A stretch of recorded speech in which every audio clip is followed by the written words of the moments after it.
gawa ng Stabilan Philippines yan. Philippines. Oh, yung mga reflector sila yung gumagawa nun. Uy, tama-tama. Eh, parang naka-stable ka rin, Batman ah. Parang ito ba yan? Oh, ito cut size Stabilan. Ang ganda no. Kaya magpapasalamat tayo kay Boss Nick. Thank you so much. Ay, salamat, Siyempre boss. kay Thank Madam. you. Thank you so much mga Janet sa napakagandang kapa. At saka sa mga napakagandang gawang mga reflectorize. Tsaka maganda dito, nako-customize. Oo. Kaya kung may mga company kayo or gusto niyo magpa-customize ng brand nyo, Pwede dito, pwede dito. Batman, isang ikot nga lang, Batman. Isang ikot pa. Oh. Isang ikot. Oh, napakaganda. Dito pa, Batman. Napakapal. Ang kapal talaga.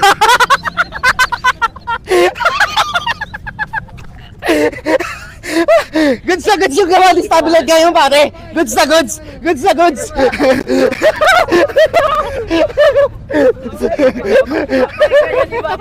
Hindi ako ready.